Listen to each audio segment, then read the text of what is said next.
그럼 오늘도 이제 계속 나아가 보도록 하겠습니다. 드디어 그래도 이 책의 마지막 파트까지 넘어왔습니다. 이제 오늘부터 우리가 살펴볼 내용은 이제 그리스도를 바라보는 삶이라고 해서 예수 믿는 사람들이 어떠한 삶을 살아야 하는지에 대해서 함께 살펴보려고 합니다. 이번 장을 시작하면서 여러분이 반드시 기억하며 나아갔으면 좋겠는 것은 그리스도인에게 복음을 아는 것과 그리고 배우는 것을 넘어 배운 대로 살아내야 하는 그 지점이 있다라는 거예요. 우리가 열심히 배우고 또 그걸 통해서 우리가 많은 것을 알게 되는 것도 너무너무 중요한데 배우고 확신한 일에 거함으로 삶으로서 나아가야 한다라는 겁니다. 왜냐하면 우리 주님께서도 우리에게 분명히 말씀하십니다. 가르치고 그것을 지키며 살아가게 해라라고 분명히 말씀하고 계시기 때문에 우리는 배우고 확신한 일에 거하며 삶으로 살아내야 하는 당위성이 있다라는 거예요. 우리는 하나님의 주권과 은혜로 회심하고 하나님의 언약 안에 이끌림을 받은 자로서 모든 행함, 우리의 생각과 행동 모든 거에 있어서 그분을 영화롭게 하며 즐거워하는 존재가 되어야 한다라는 거예요. 그것을 위해 우리가 부름받았다라는 것이죠. 그러나 여러분도 아시겠지만 우리가 이 삶을 사는 게 결코 쉬운 일은 아닙니다. 그렇기 때문에 이 삶을 살기 위해서는 우리는 매일같이 그리스도께로 시선을 고정하는 법을 배워야 합니다. 그래서 교회에서도 반드시 이야기되어야 하는 부분은 무엇이냐? 설교 때 다른 이야기가 아니라 예수의 복음이 무엇인지 온전히 선포되어야 하는 것이고, 또 기독교인들이 만나서 제일 먼저 함께 나누어야 하는 내용은 삶에 대한 다른 이야기들도 있겠지만 그리스도의 복음을 함께 나눌 수 있는 일들이 일어나야 한다는 겁니다. 이 일들이 온전히, 그러니까 그리스도가 내 안에 중심이 바로 서 있을 때 우리 안에서 이 착한 일을 시작하신 그분께서 온전하게 완성해 나아갈 것이다 라는 것을 성경의 가르침대로 믿어 나갈 수 있다라는 겁니다.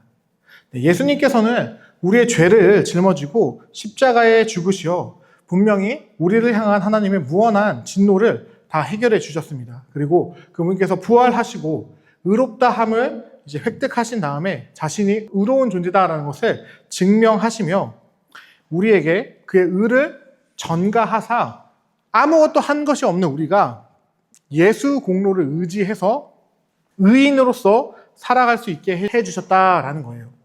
우리가 반드시 기억해야 되는 지점이, 그래서 나는 예수로 말미암아 존재가 바뀌었다라는 것을 우리는 기억할 수 있어야 한다라는 겁니다.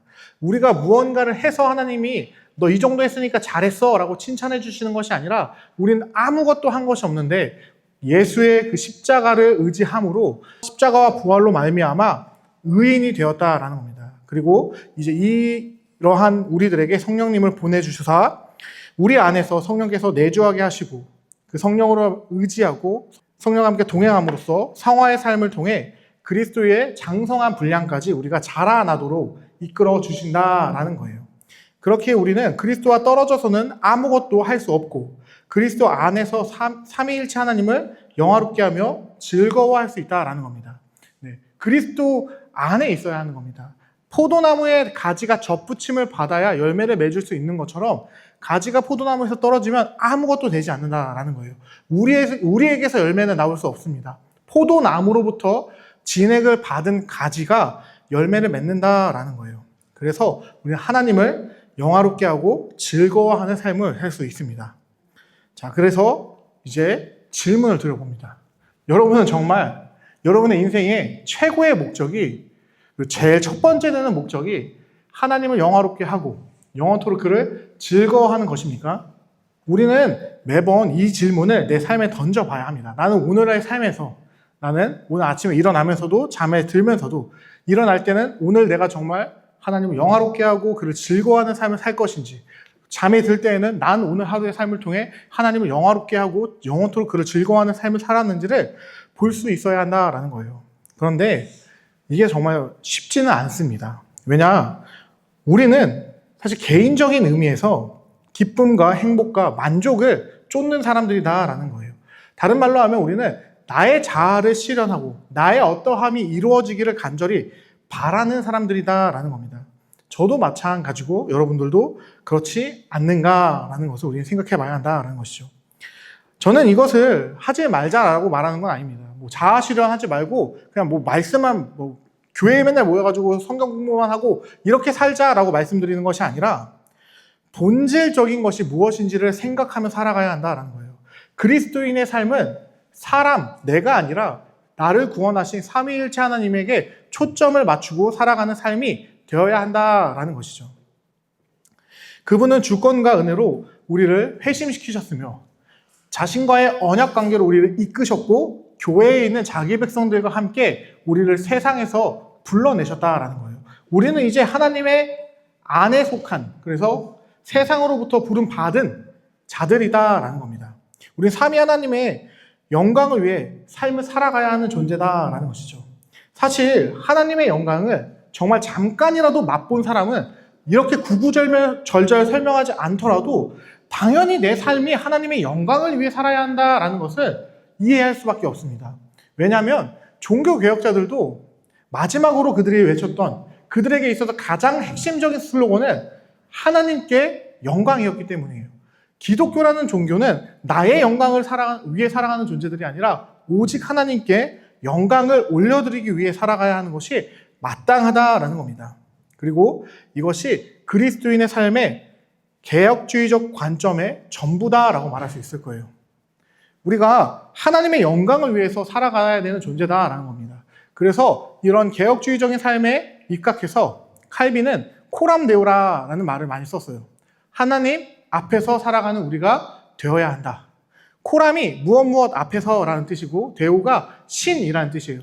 우리는 신 앞에서 살아가야 한다라고 이야기했다라는 것이죠. 그러나 하나님께 영광 돌리는 삶은 사실 저도 압니다. 이건 절대 말처럼 쉬운 삶은 아니에요. 말은 막 이렇게 할 수 있어요. 누구나.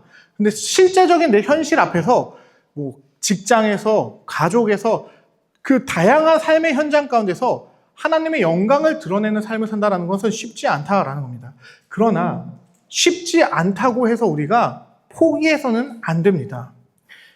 우리 안에 이루시는 그 하나님께서, 그리스도의 영이신 성령님께서 이루실 것을 소망하며 나아가야 한다라는 거예요. 네, 그리스도인의 삶은 우리가 아닌 영광의 소망이신 그리스도를 향해 나아가는 것이어야 한다라는 겁니다. 그래서 아까도 말했던 것처럼 포도나무 가지가 포도나무에 접붙임되어 있지 않으면 열매를 맺을 수 없는 것처럼 우리는 그리스도와 연합되어 있어야 한다라는 겁니다. 왜냐하면 우리에게 초점 맞추고 나라는 존재를 계속해서 중심적으로 살아간다 보면 당연히 이 삶은 어려워요. 왜냐하면 내가 중요하기 때문에 내 감정, 내 상황, 내가 처한 다채로운 그 모든 것들이 더 중요하기 때문에 우리는 하나님을 위해 살아갈 수 없다라는 겁니다. 근데 이때 우리가 예수님은 어떻게 하셨지? 예수님은 무엇이라 말씀하셨지? 예수님은 나에게 무엇을 원하실까를 생각하다 보면 그가 나를 그렇게 만들어 가시는 것을 볼 수 있다라는 겁니다. 즉 예수께 붙어 있어야 한다는 거예요. 예수님과 연합을 떠나서는 그리스도인의 삶을 살 수 없습니다.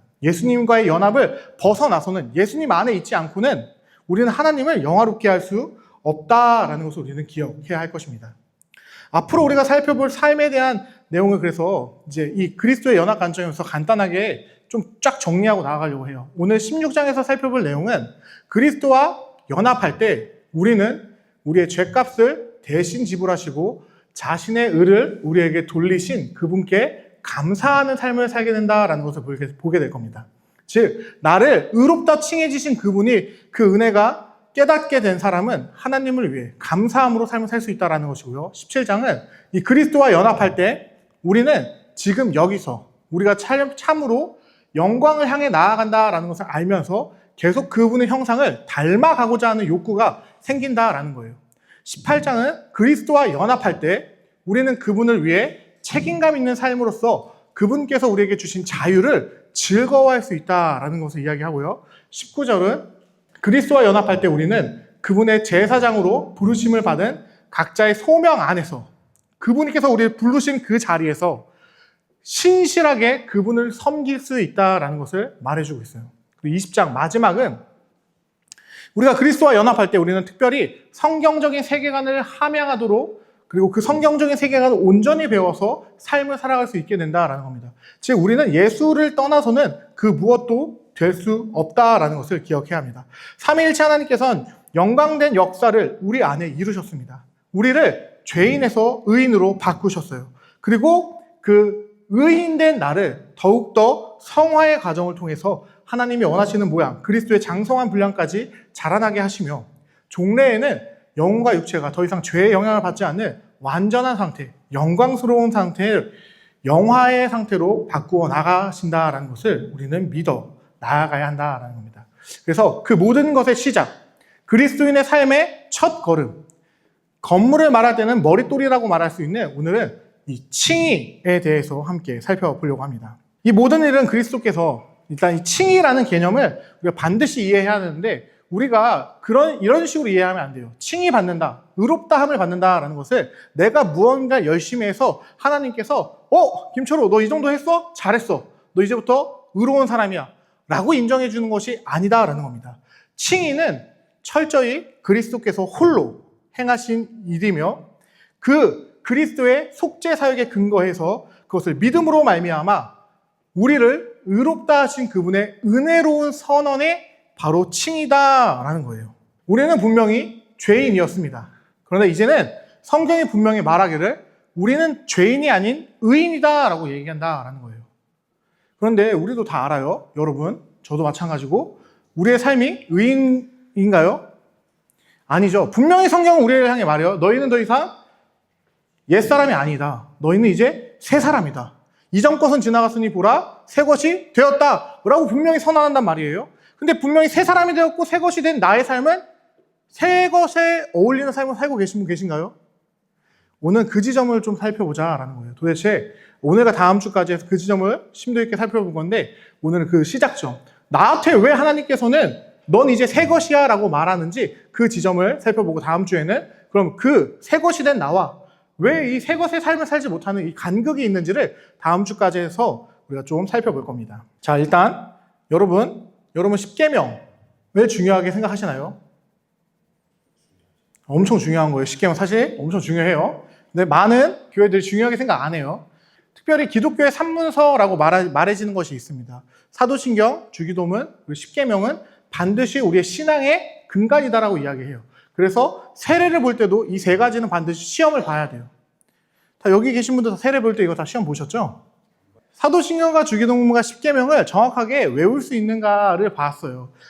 물론 이제 저는 주옵시고 주시오며 이게 뒤에 있는 그 말은 너무 어렵기 때문에 그 정도는 틀려도 괜찮다라고 보는데 핵심적인 메시지는 반드시 알고 있어야 합니다. 왜냐?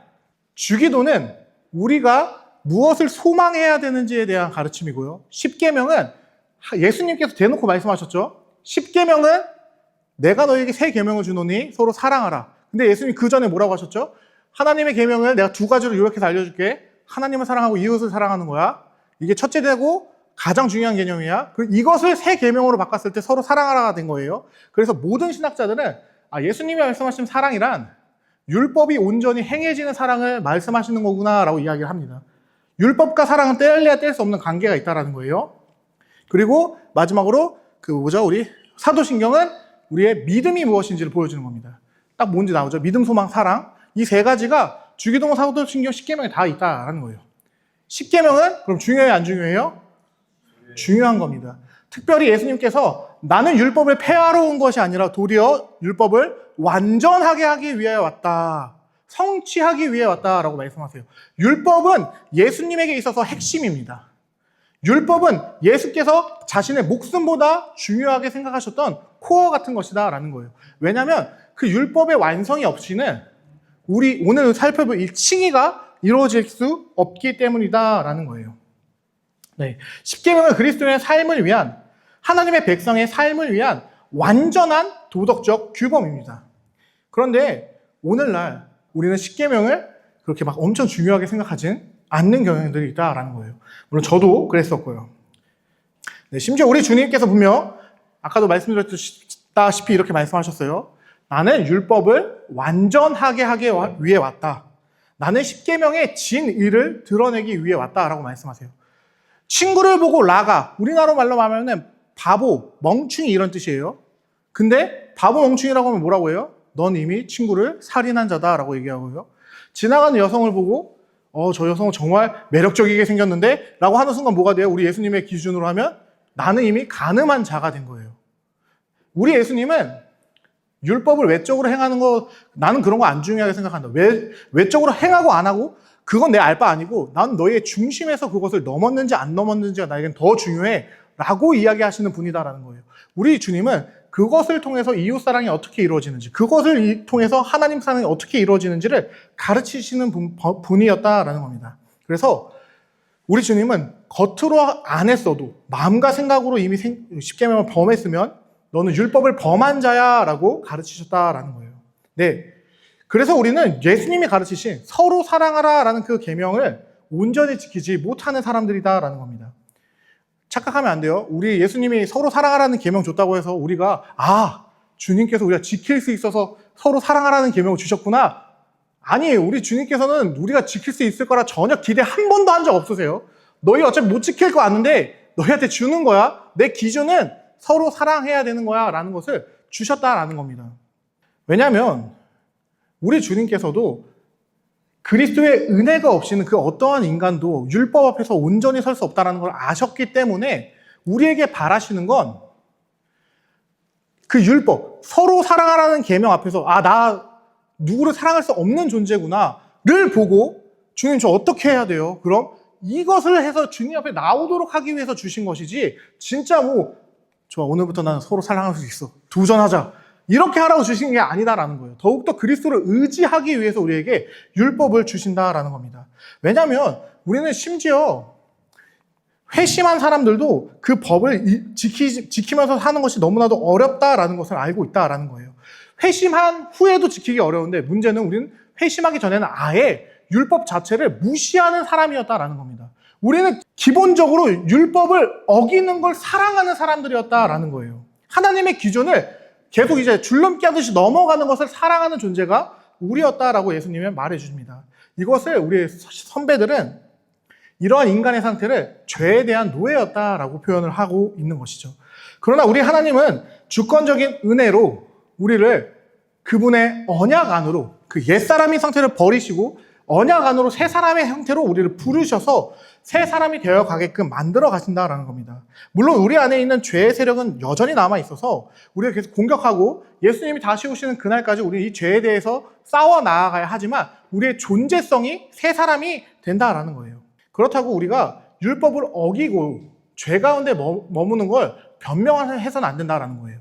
그러니까 이 논리를 좀 잘 이해하고 따라오셔야 되는데 우리 주님께서는 우리가 예수 믿고 난 다음에도 율법 못 지킬 거 아셨어요. 그래서 율법을 통해서 더 예수님을 의지하게 하기 위해서 율법을 더 강화하신 거고 심지어 그렇다 할지라도 내가 예수 믿기 전이나 예수 믿은 후나 내가 율법을 여전히 못 지킨다라는 태도 때문에 나 어차피 율법 못 지키는 존재구나. 그럼 난 그냥 막 살아야겠다.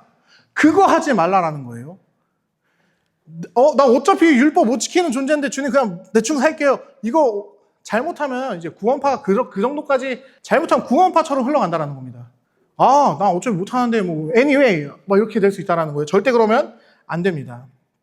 왜냐 우리는 성경에서 계속 가르쳐요. 우리에게는 이제 뭐가 있냐? 예수 믿는 사람에게는 그리스도의 의가 있다라고 가르친다라는 거예요. 우리는 이미 그 예수 믿기 전에 율법을 지키지 않았던 상태와 완전히 다른 이제는 예수의 의를 가지고 있지만 죄의 영향력 아래서 그 죄와 싸워 나가야 하는 의인으로서의 삶을 살아간다라는 겁니다.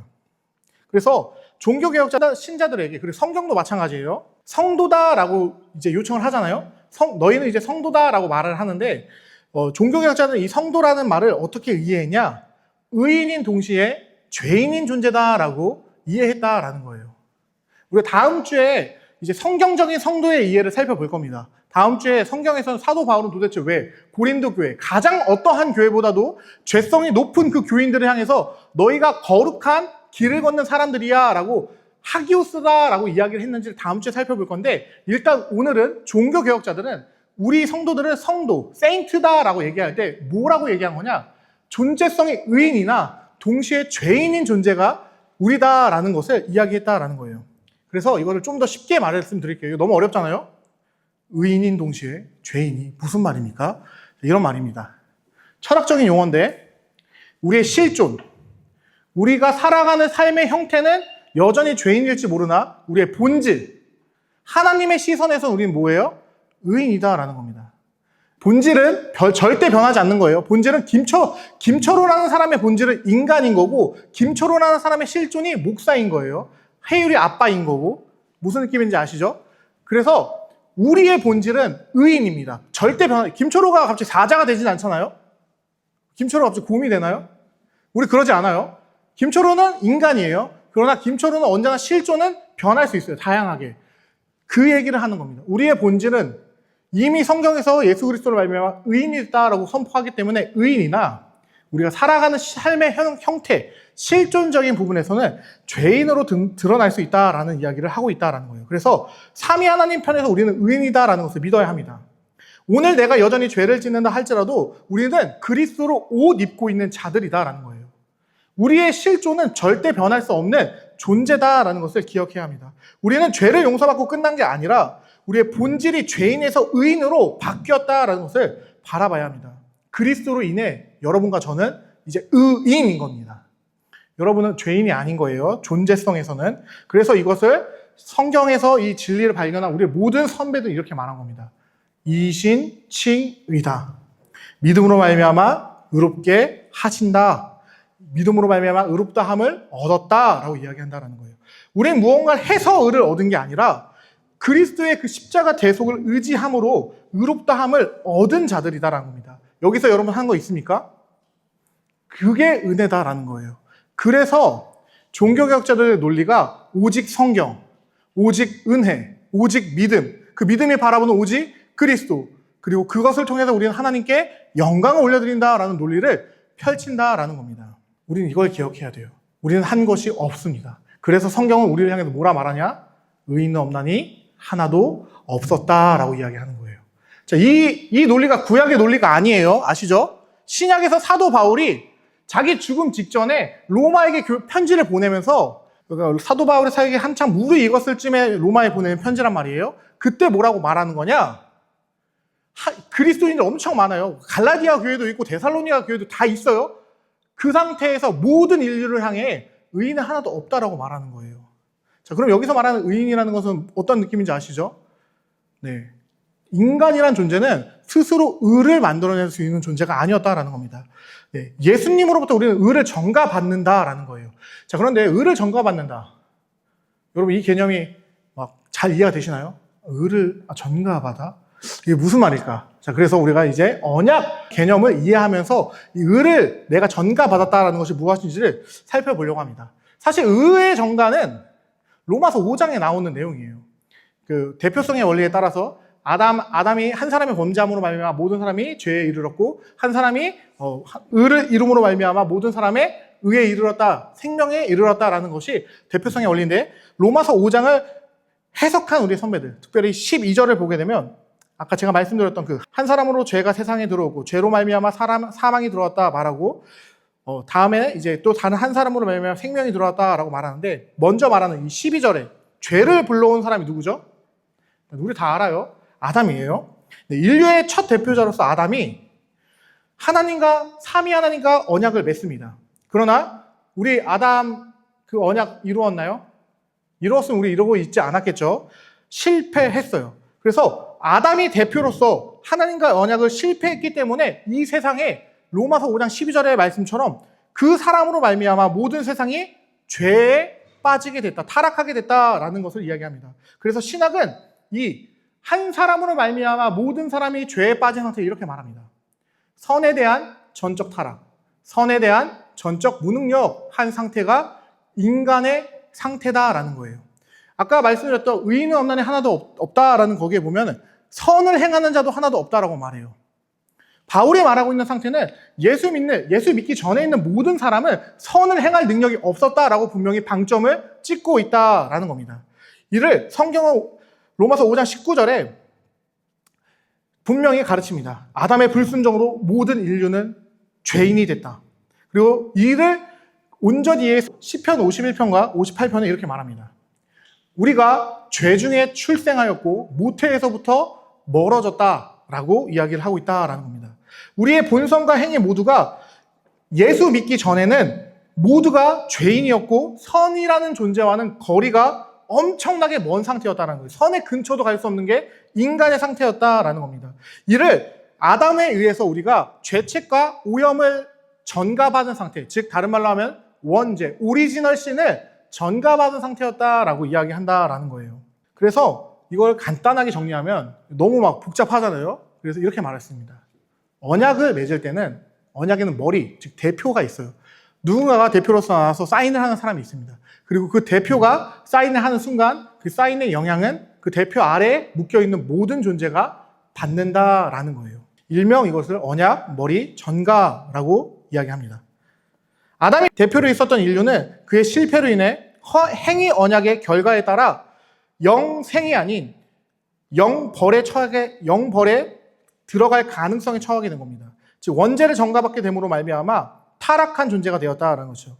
죄로 인해 마음과 생각과 행동, 전 인격이 죄로 물들었습니다. 그래서 바울은 아까 계속 말씀드렸던 것처럼 선을 행하는 자는 하나도 없다라고 분명히 방점을 찍고 있는 겁니다. 아시겠지만 인간의 눈에 아무리 선한 것도 하나님의 시선에서는 오물일 뿐이다라는 겁니다. 그리고 이 상태에서 가장 끔찍한 점은 죄로 인해 그 누구도 하나님의 영광에 이르지 못하게 되었다라고 말한다는 거예요.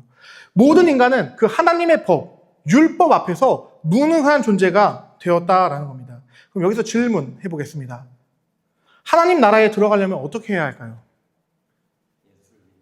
그렇죠. 우리가 알고 있는 정답은 예수를 믿는다예요. 근데 이거는 사실 세컨드인 거 아시나요?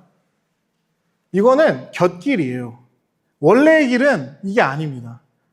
우리가 원래의 길을 못하니까 예수님께서 대신해 줘서 그 예수를 믿으면 예수님께서 걸어가신 길을 우리가 걸어갔다라고 하나님께서 인정해 주는 게 칭의인 거예요. 자, 그러면 원래의 길은 무엇이었냐? 그러니까 우리가 구원받을 수 있는 길은 이제 믿음밖에 없어요. 예수를 믿는 것밖에 없는데 하나님께서 창세의 문을 여시면서 인간이 구원받을 수 있는 죄인의 구원의 문을 어떻게 만드셨냐? 함께 읽어볼게요. 시작.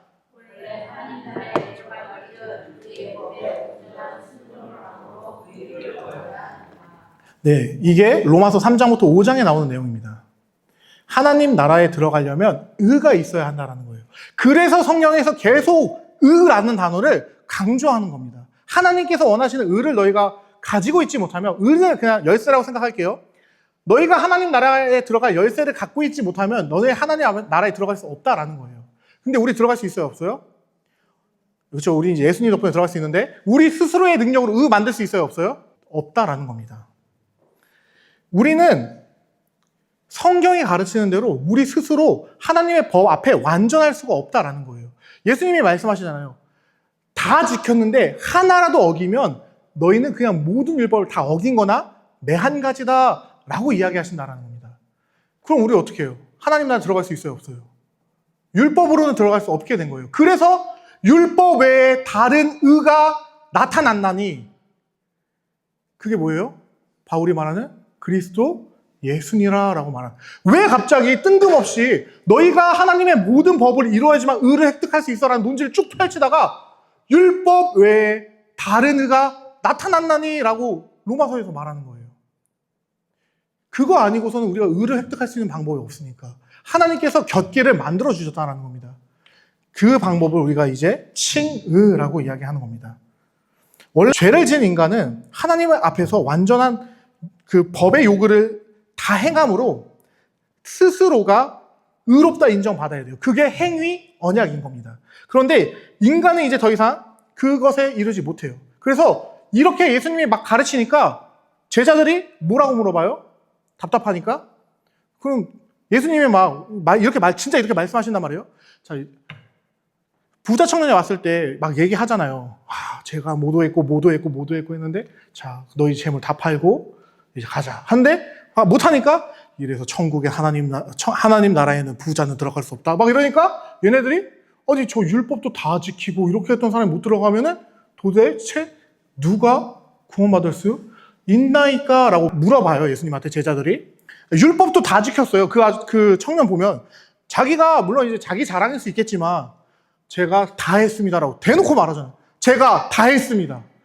그러면 제가 더 뭘 해야 영생을 얻을 수 있겠습니까? 라삐어라고 물어본단 말이에요. 걔가 진짜 못했는지 안 했는지 중요치 않아요. 일단 걔는 다 했대요. 근데 예수님이 얘한테 뭐라고 말해요? 이제 너에게 남은 것은 너에게 있는 거 다 팔고 이렇게 와라. 나를 따르라. 근데 고민하면서 간단 말이에요. 그때 제자들이 그럼 누가 구원받는 거예요? 예수님이 뭐라고 말씀하시죠? 함께 읽어볼게요.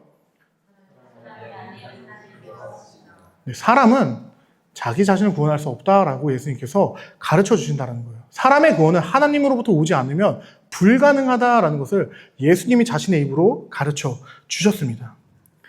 네, 우리는 그래서 예수님의 가르침대로 인간은 스스로 자신을 구원할 수 없다라고 말합니다. 오직 삼위 하나님의 구원의 은혜만이 우리를 구원합니다. 그럼 주님은 어떻게 우리를 구원하시느냐? 우리가 죄인이잖아요. 우리 죄를 없애고 우리가 의를 이루도록 해야 되는 거잖아요. 그럼 어떻게 그것을 하냐? 그래서 로마서에 나오는 겁니다. 새로운 대표가. 아담 외에 다른 아담이 우리의 대표가 됐다. 그래서 둘째 아담이라고 하죠. 거기서는 바울이 약간 은유법을 써요. 아담이랑 비유하려고. 첫째 아담은 실패했으나 둘째 아담이 와서 모든 것을 이루었다라고 얘기한다고. 그 논리를 이제 우리가 따라가 보려고 합니다. 자, 우리를 어떻게 의롭게 판단하시느냐? 일단 구약에서 말하는 의롭다함은 옳게 됨을 이야기합니다. 구약 성경에서 의롭다, 정의, 공의 이런 의라는 단어가 나오면 옳다라는 거예요. righteous. 자, 그러면 이거 무슨 말이냐? 법정적인 용어로 그 사람이 의롭다라고 선언을 해주는 건데, 자, 이걸 우리가 잘 이해해야 돼요. 자, 법정적인 용어라는 건 어떤 사람이 그렇게 판결을 내리면 그 사람이 갑자기 막 없었던 의가 막 생기면서 막 거룩해지고 착해지는 거예요? 아니죠. 네. 이는 사람을 사악하게 하거나 의롭게 한다는 것이 아니라 법을 준수한 자에게는 올바르다. 법을 거역한 자에게는 사악하다. 선언을 할 뿐이다라는 겁니다. 칭의는 하나님이 우리를 향해서 선언하신다라는 거예요.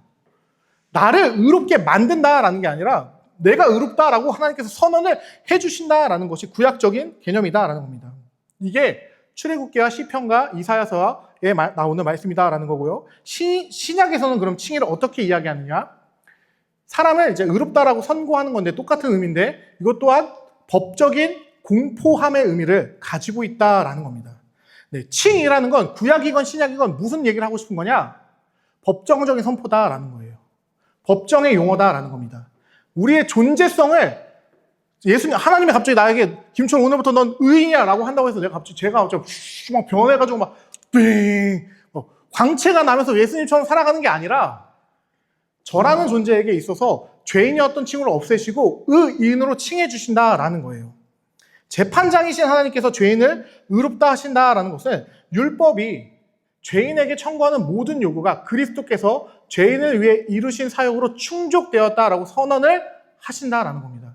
내가 했어야 됐던 그 죄에 대한 보속을 예수님께서 대신 해주신 것을 하나님이 인정하셔서 너 예수 때문에 의인이야 라고 선언을 해주시는 게 칭의 사건이다 라는 겁니다. 네, 우린 예수 그리스도의 대속함으로 말미암아 나를 대신해서 십자가에서 죽으신 그분으로 말미암아 살아났다라는 거예요. 그리고 다음으로 그냥 사실 십자가형은 우리의 죄에 대한 결과만 해결한 거예요. 이거 잘 이해하셔야 돼요. 자, 죄에 대한 결과가 없어졌으면 그 다음 뭐 해야 돼요? 그 죄를 지지 않는 삶을 살아야 돼요. 그래서 뭐 해야 되는 거예요? 스스로 의를 이루어야지. 왜냐하면 내가 죄가 없어졌으니까 내가 열심히 살아서 의를 따내야지. 그래야지 천국 들어갈 수 있는 거예요. 자, 근데 이렇게 하면 우리 할 수 있어요? 없어요? 그래서 성경이 뭘 말하는 거예요? 예수께서 너를 대신해서 33년의 인생을 통해 너가 살았어야 하는 그 모든 율법의 요구를 다 이루셔서 의롭다 하심을 얻었어. 이게 율법 외에 다른 의가 나타났다라는 의미인 겁니다. 예수가 의가 되려면 예수 자체가 그 율법의 행위의 온전함을 가진 존재여야 한다라는 뜻이에요. 무슨 말인지 이해가 되시죠? 그래서 이제는 내가 아둥바둥 거리면서 십계명을 지키는 것이 아니라 예수께서 나를 대신해서 다 이루신 그 십계명을 갖고 계시니까 그를 붙잡으면 그가 갖고 계신 그 율법의 모든 의가 나에게 전가된다라는 개념인 겁니다. 우리가 이것들을 잘 이해하고 나아가야 합니다. 그렇게 칭의는 외부적이며 객관적인 사건인 거예요. 내가 내부에서 나를 변화시키거나 뭐 주관적인 사건이 아니라 2000년 전에 이미 이루어진 사건이다라는 겁니다. 누구도 부정할 수 없는. 그래서 칭의 받았다고 우리의 내면이 우리의 주관적인 거에서 의가 발생하는 게 아니다라는 것을 기억해야 합니다. 물론 하나님께서 우리에게 그리스도의 속죄를 적용하실 때 성령 하나님으로 말미암아 죽었던 우리의 영혼이 살아나요. 이걸 뭐라고 하죠? 예수님께서 니고데모에게 말씀하셨던 거듭남, 다른 한자어로 바꾸면 중생이라고 얘기해요. 또 영어로 표현하면 born again, 영혼이 다시 살아남을 이야기합니다. 네, 우리는 성령 하나님으로 말미암아 내 죽었던 영혼이 다시 살아나는 것을 경험하게 됩니다. 그리고 그 중생을 맛본 자는 그리스도의 장성한 분량까지 자라나는 삶을 살아가게 돼요. 이거를 다른 말로 성화라고 얘기해요. 다 아시네요. 굳이 제가 말할 필요도 없이 다 아시고 계세요. 그리고 이 성화의 과정을 끝까지 살아가던 이가 이제 종래에 자신의 개인적인 종말을 맞이하고 예수께서 다시 오시는 날 영혼과 육체가 부활하면 뭘 하게 되죠? 영화, 글로리피케이션, 가장 거룩한 상태에 이르게 된다라고 성경은 가르칩니다. 이게 또 다 어디 나오죠? 로마서에 나와요. 로마서에 너희를 부르시니가 의롭게 하시고 의롭다 하시니가 거룩하게 하시고 거룩하시니가 마지막 날에 너를 영화롭게 하시리라 라고 하신 그 말씀 그대로입니다. 네, 우리가 나의 내적인 것을, 그러니까 내가 내 안에 있는 어떠한 의로움을 가지고 칭의받지 않아요. 칭의는 내 안에서 나올 수 없습니다. 그리스도께서 행하신 십자가와 그가 모든 33년의 삶을 통해서 율법을 온전히 이루어내신, 말씀하셨잖아요. 내가 율법을 완전하게 하러 왔다. 율법을 완전하게 하신 그를 의지할 때, 그 공로를 붙잡을 때 칭의 받는 거예요. 그러나 이 칭의가 내적인 것과 아주 관련이 없다라고는 또 완전히 자르면 안 돼요. 왜냐? 칭의를 통해서 뭐가 시작돼요? 성화가 시작되기 때문에. 칭의와 성화는 동전의 양면과 같습니다. 동전 나눌 수 있긴 하겠지만 보통 동전의 양면은 붙어 있는 거잖아요. 우리가 그래서 동전의 양면 같군 이렇게 하는 건 뗄래야 뗄 수 없는 관계를 얘기하는 거잖아요. 그거다라는 거예요. 칭의가 된 사람은 내적인 의가 성령 하나님으로 말미암아, 성령께서 내 안에 들어오심으로 말미암아 에스겔서의 말씀처럼 돌 같은 마음을 제거하시고 정한 마음을 창조하셔서 이제는 성삼위 하나님께서 원하시는 그 율법에 일치하는 삶을 소망하게끔 하신다라는 가르침이 성경의 가르침이다라는 겁니다. 그래서 우리는 반드시 이거, 칭의 받은 자가 성화의 삶을 시작한다라는 것을 잊으면 안 됩니다. 또한 칭의 받은 자의 완성은 또 뭘까요, 그럼?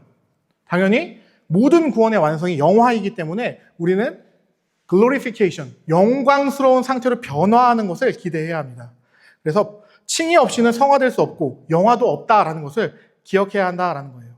칭의는 반드시 성화와 영화를 함께 가져갑니다. 하나님께서 의롭다 한 사람들을 성화시키고 의롭게 하신다라는 게 고린도전서와 로마서와 이게 나타난다라는 거죠. 고린도전서 6장 11절과 로마서 8장 17에서 29에서 30절에 나타나고 있습니다. 그래서 그렇게 우리를 변화시키신 하나님께서 빌립보서 1장 6절에 이렇게 얘기하는 겁니다. 너희 안에 착한 일을 시작하신 그가 완성하실 것을 기대해라. 그리고 바울이 다 이게 난잡하게 이게 다 찢어놔서 그런 건데, 이거 어차피 한 사람이 쓴 거잖아요? 그 사람이 그가 갖고 있는 그 성경적 이해는 이러한 이해 가운데서 흘러가고 있다라는 것을 우리가 알아야 합니다. 네. 그래서 이 성화와 칭의가 뗄래야 뗄 수 없는 관계에 있다라는 것을 반드시 기억하시면서도, 그런데 그렇다고 해서 성화와 칭의 같은 거라고 말하면 돼요, 안 돼요? 네, 그래서 성화와 칭의는 분명히 구분된다라는 것도 우리가 이해해야 한다는 거예요. 성화와 칭의는 분명히 구분되나 얘네 둘의 관계가 뗄래야 뗄 수 없는 관계다라는 거예요. 그래서 성화라는 건 우리를 새롭게 하시며 거룩하게 하시는 성령 하나님의 사역이다. 즉 성령님의 사역이 성화인 거고, 칭의는 그리스도의 사역만이 근거다라고 이야기하는 거예요. 네, 그래서 우리는 이 두 분을 의지함으로 나아가야 합니다.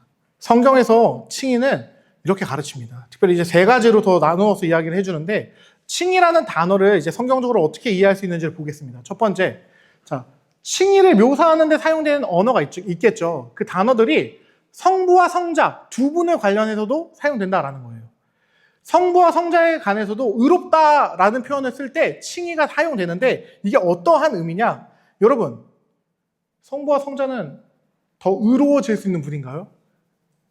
이미 의로움의 완성이신 분이에요. 자, 그럼 그분들에게 쓰였던 그 칭이라는 단어가 우리에게도 쓰였다면 무슨 뜻이죠? 우리의 의로움도 이미 완성되었다라는 뜻입니다. 근데 그 의로움은 외적인 의로움인 거예요. 계속 그거 기억하셔야 돼요. 우리는 그리스도로 말미암아 율법에 완성된 것을 전달받은 사람으로서 그 그리스도의 의가 완전하다라는 의미를 우리 칭의에 쓰고 있다라는 겁니다. 근데 제가 왜 계속 이 얘기를 드리느냐? 칭의와 성화를 헷갈리시는 분들이 있어서 그래요. 칭의와 성화를 구분하지 않고 그냥 같이 가져가는 그런 경향이 있어서 강조드리는 겁니다. 근데 분명히 성경은 칭의는 완성된 의라고 이야기하고 성화는 자라나야 하는 의다라고 이야기하고 있다라는 겁니다. 그래서 완전한 의로우신 그분을 바라보면 우리는 성화와 구분되어 이미 완전한 의를 얻었다라고 이 칭의를 이해해야 한다라는 거예요. 성화는 내 내면 안에서 이 죄들과 싸워 나아가는 길이라면 그 칭의는 그리스도로 말미암아 이제 끝난 의를 얘기한다라는 것이죠. 그래서 두 번째를 좀 살펴볼 건데 신명기 25장 1절을 비롯해 다른 곳이 저 밑에 나오는 성경들이에요. 여기서 말하는 것처럼 칭의는 종종 정죄와 대조가 돼요. 자, 여러분 정죄한다는 게 무슨 말이죠? 너 죄인이야라고 판단하는 거예요. 정죄했다고 해서 그 사람이 갑자기 없던 죄가 막 생겨가지고 막 죄인 막 악마되고 이러는 거 아니죠? 그 의미입니다. 칭의도 정죄와 똑같이 아까 말했던 것처럼 그냥 법정적인 선포다라는 거예요. 칭의가 의롭게 만드는 게 아닌 법률상의 선언임을 우리는 반드시 기억해야 합니다. 그렇기 때문에 이 의로움은 완성된 의다라는 거예요.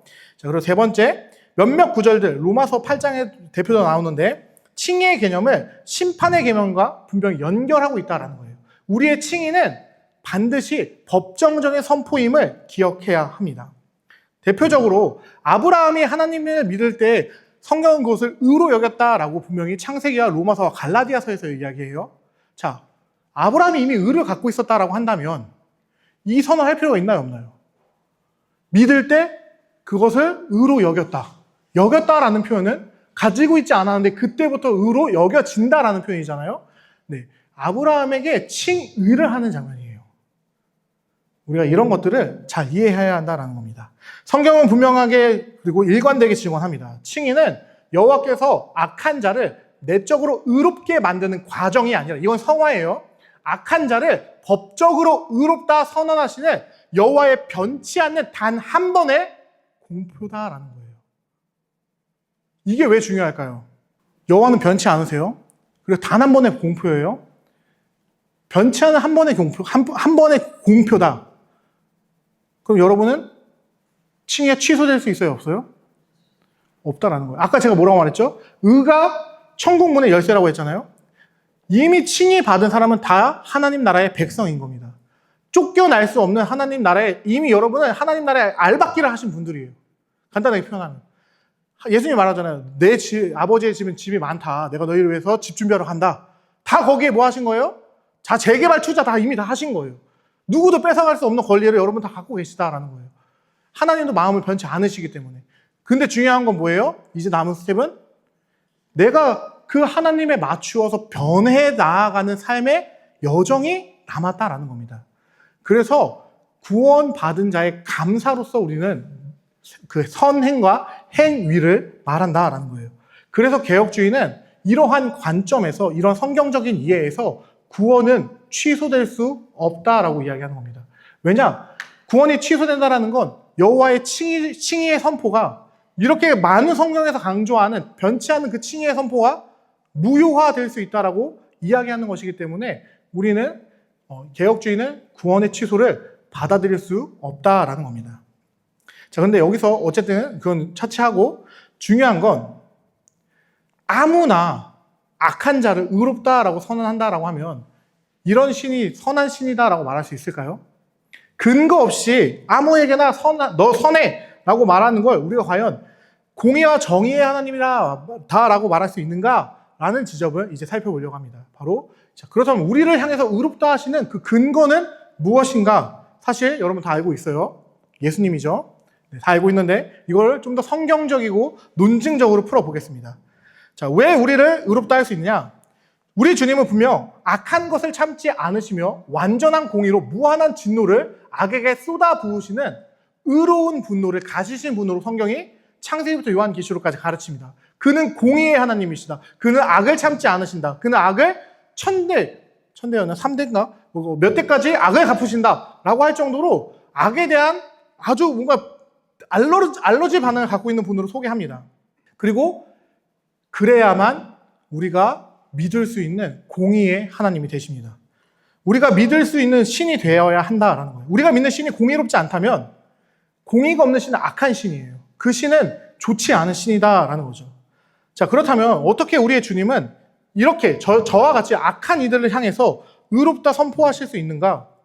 그렇다면 어떻게 우리 주님은 악한 이들을 의롭다 하시면서도 그분의 존재가 의로울 수 있는지에 대해서 살펴보려고 합니다. 자, 생각해 봅시다.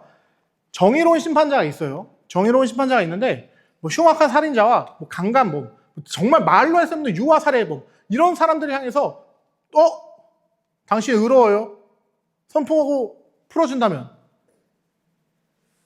여러분은 그 판사를 정의롭다라고 말할 수 있나요? 우리 분노를 사겠죠. 대국민 분노를 사게 될 거예요. 정의로운 심판자는 아니다라는 거예요. 정의로운 심판자면 그 흉악범들에게 그 벌에 응당한 처벌을 내려야 합니다. 자, 그럼 이제 생각해 볼게요. 인간의 원죄.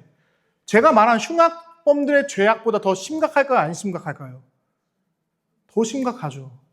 사람을 죽이는 건 원죄나 사람 죽인 걸 비교하면 사람 죽인 건 정말 아무것도 아닌 죄가 됩니다. 입에 담을 수 없는 유아 살해, 전쟁에서 말도 안 되는 범죄, 그것과 원죄에 비교하면 원죄는 아예 저 천칭을 기울여버릴 정도로 심각한 죄악이다라는 거예요. 왜냐? 무한한 하나님을 향한 반역이 원죄이며 그 왕이 하나님 나라의 왕위를 찬탈하고자 했던 것이 우리의 원죄의 기본 속성이다라는 거예요. 하나님처럼 되고자 하는 것, 내가 하나님 자리에 앉고자 하는 것, 하나님이라는 존재 자체를 지워버리고자 하는 것이 원죄이기 때문에 그 어떠한 인간의 범죄도 원죄와는 비교될 수 없습니다. 그런데 어떻게 우리 주님께서 이러한 말도 안 되는 죄인들을 향해 의롭다 선언하실 수 있냐? 그 칭의의 근거가 무엇이냐? 바로 성부께서 우리의 이 원죄부터 시작해서 모든 좌범죄까지 인간이 가진 모든 죄를 그리스도에게 넘기시고 그리스도가 이루신 그 모든 의를 우리에게 주심으로써 자신의 공의를 만족하셨다라는 거예요. 언약머리 전가 기억하시죠? 이제는 그리스도를 우리의 대표로 세우시사 그가 우리의 머리로서 하나님의 모든 율법에 순종하여 그가 얻으신 율법의 의를 우리에게 주시고 그리스도의 그 의를 성부께서 받으시기에 가장 완전한 의였기 때문에 그 의를 이루신 예수의 그 온전한 의를 이제는 죄인들이 우리에게 넘겨주셨다라는 겁니다. 우리가 이루지 못한 그 의를 그리스도께서 대신 이루사 우리에게 넘겨주었다라는 거예요. 그래서 루터는 이 율법의 의, 예수 그리스도를 향해서 율법 외에 다른 의가 나타났다라는 그 구절을 이렇게 해석합니다. 함께 읽어볼게요. 시작.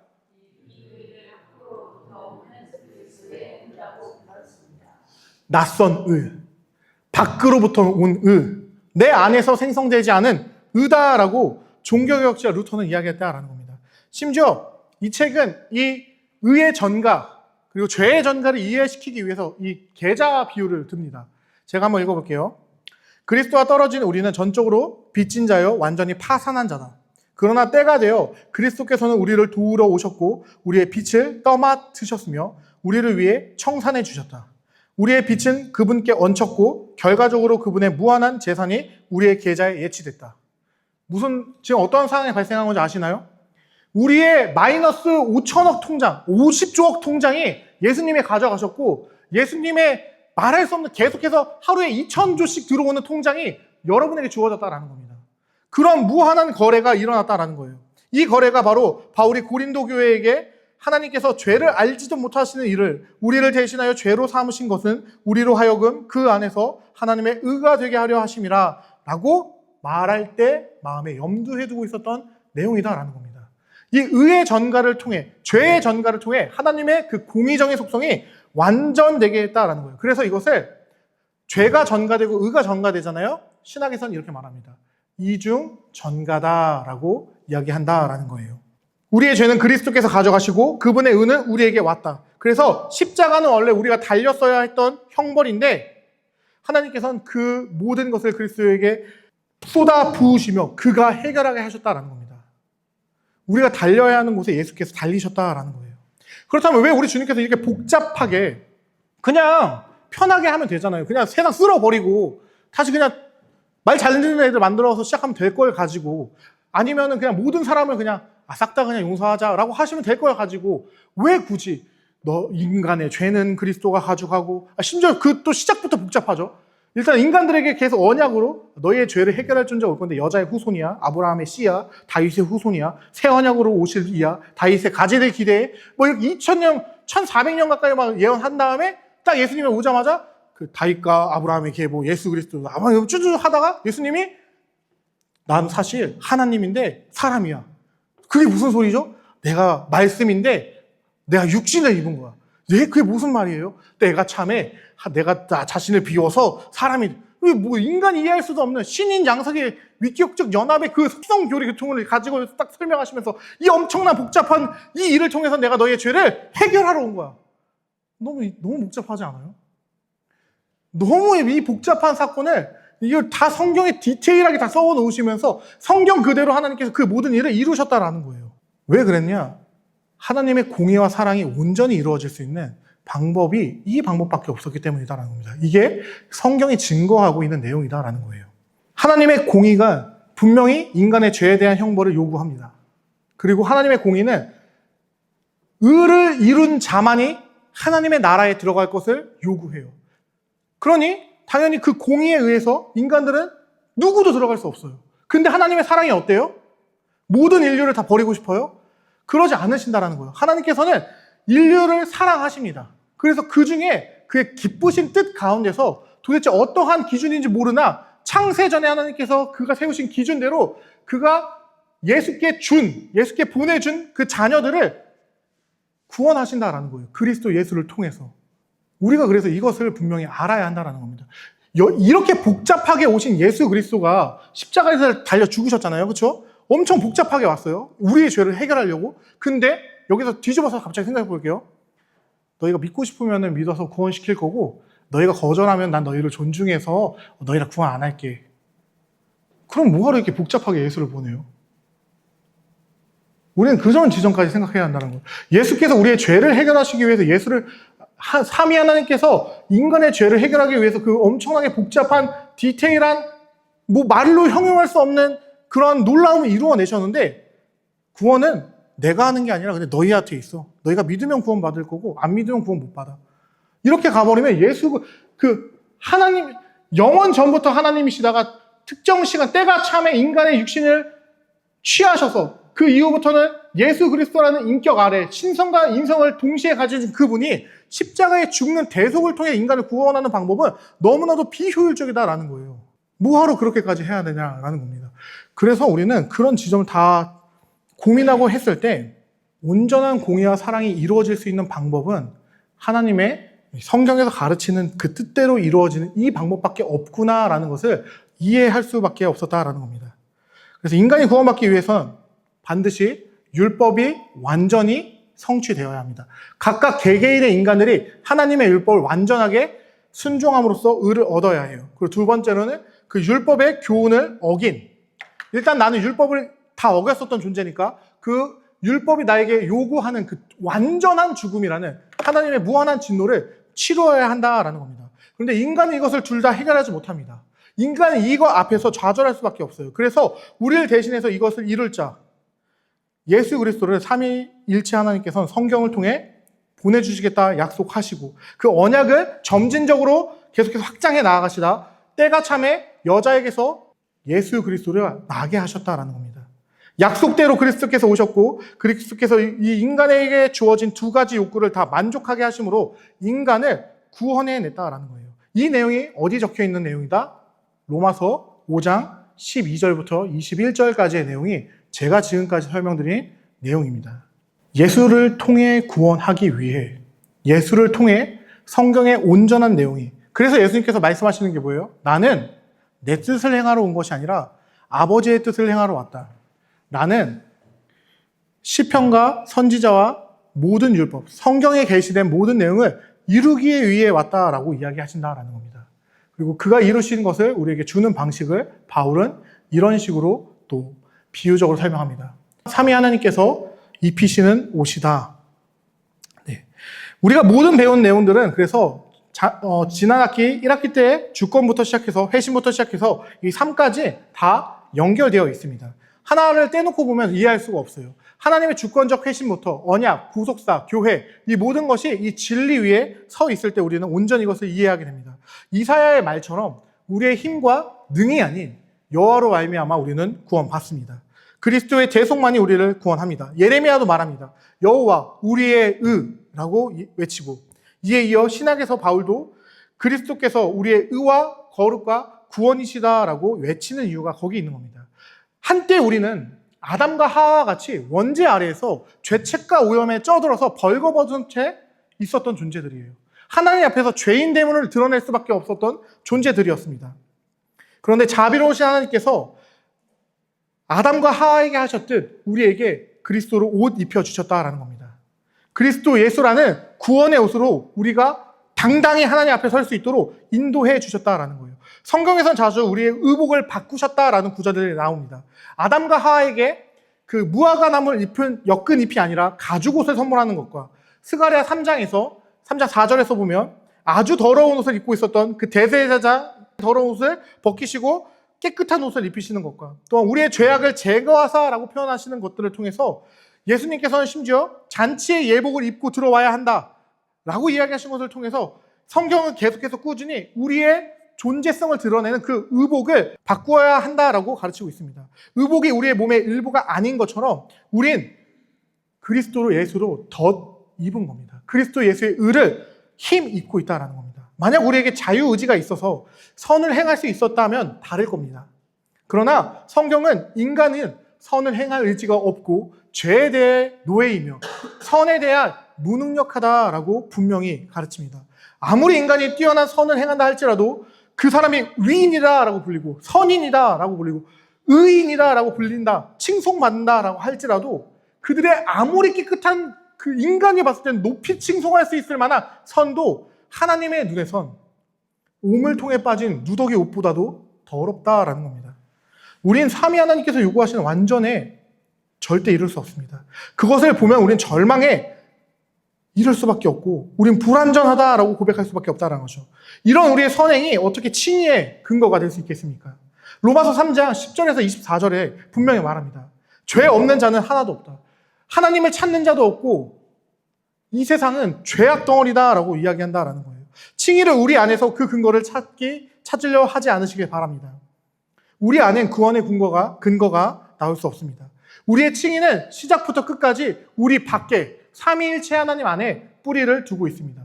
예수 그리스도의 속죄 사역에 근거하여 성부 하나님께서 우리를 의롭다 선포해 주시는 겁니다. 그래서 우리는 은혜에 의하여 믿음으로 말미암아 의롭다함을 얻는 겁니다. 여러분이 오늘 강의를 통해 기억해야 하는 것은 칭의는 우리의 행위로 얻는 것이 아니다라는 거예요. 온전히 예수를 통해서만 우리는 칭의를 얻을 수 있습니다. 그 사실은 여러분이 부인할 수 없을 것입니다. 그리고 칭의를 받았다면 반드시 기억해야 되는 건 칭의 이꼬르 구원이다라는 거예요. 왜냐하면 칭의라 의를 획득했다라는 건 이제 천국 문이 열렸다라는 의미이기 때문에 여러분은 이미 예수 안에서 칭의 받으신 분이 맞다라고 한다면 저는 그렇게 믿어 의심치 않습니다. 여러분은 이미 하나님 나라의 백성이다라는 겁니다. 하나님의 의롭다 인정하신 것은 이미 우리는 하나님 나라를 살아간다라는 거예요. 그러나 착각하지 않게 바라는 건 무엇이냐? 무엇을 착각하지 않게 바라냐? 믿음에 의하여 은혜로 말미암아 의롭다함을 받았습니까, 우리가?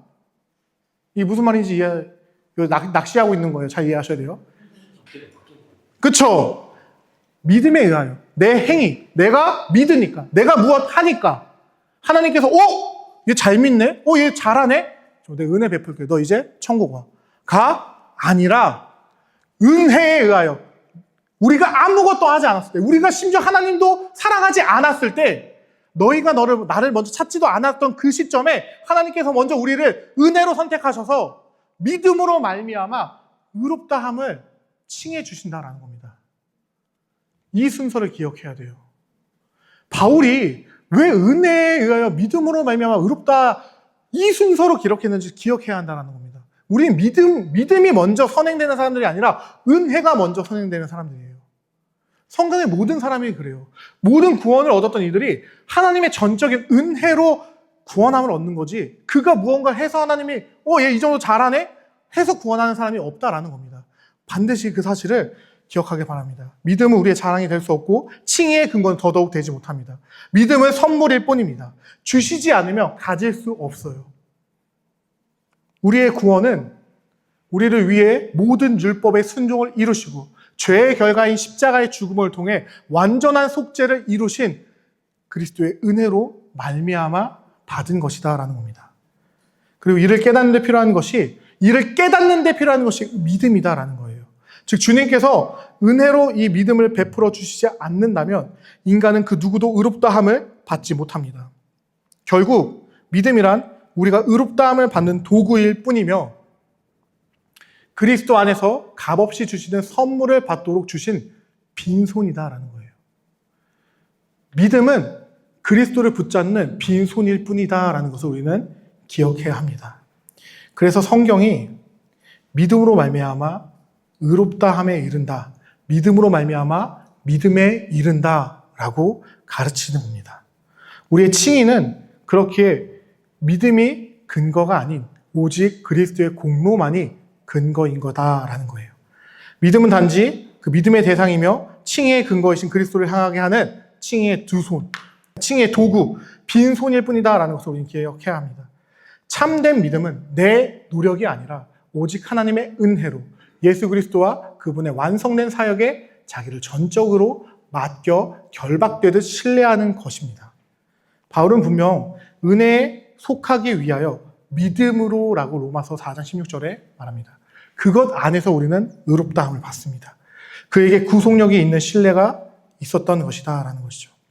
즉 우리가 알 수는 없지만 믿음에는 성부 하나님의 은혜에 근거한 칭의를 나타내는 특별한 무언가가 있다라는 거예요. 그래서 존 머레이라는 신학자는 이렇게 말합니다.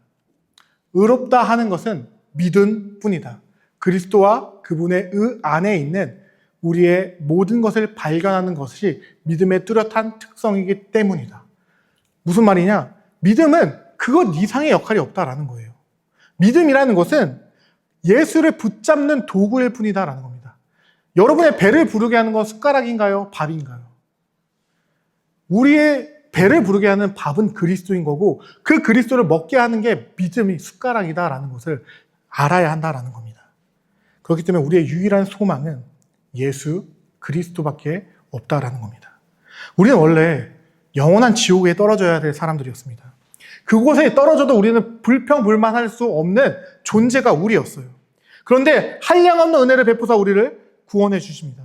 이 모든 것을 고려할 때 우리는 찬양 속에서 겸손히 엎드려 그리스도께서 이미 이루신 구원을 더 단단히 붙들게 하는 믿음의 선물을 주시는 삼위 하나님께 감사해야 한다는 거예요.